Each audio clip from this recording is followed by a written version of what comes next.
لو انت فاكر ان السجن المؤبد معناه ان الشخص هيتسجن لمدة 25 سنة، فاحب اقول لك ان اعتقادك غير صحيح بالمرة. يعني لو سمعت حد اتحكم عليه بالمؤبد مش معناها ان هو هيتسجن لمدة 25 سنة. ده طبعا وفقا للقانون رقم 15 لسنة 1976 اللي تضمنت مواده او اللي اتقال فيه ان السجن المؤبد معناه ان الشخص ده هيتحبس في السجن او هيفضل في السجن مدى حياته لحد ما يموت. ولكن المشرع استثنى بعض الاستثناءات لبعض المساجين حسني السلوك او اللي سلوكهم كويس اثناء ما هم في فترة الحبس او السجن بتاعتهم.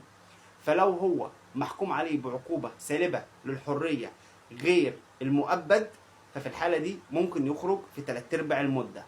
طيب لو الشخص ده محبوس في قضية أو مسجون في قضية اتحكم عليه فيها بالسجن المؤبد، فطبيعي إن هو يطبق عليه النص بتاع القانون رقم 15 اللي أنا اتكلمت عليه من شوية. ولكن المشرع استثنى، المشرع اللي هو حط القانون يعني استثنى الناس اللي هم بيبقوا حسني السلوك ومحكوم عليهم بالسجن المؤبد ان هم يتحبسوا لمدة 20 سنة كحد ادنى علشان هم يقدروا يطلعوا بعد كده من السجن. لو عجبتكم المعلومة يا ريت تعملوا فولو لايك واستنوني في معلومة قانونية جديدة ان شاء الله.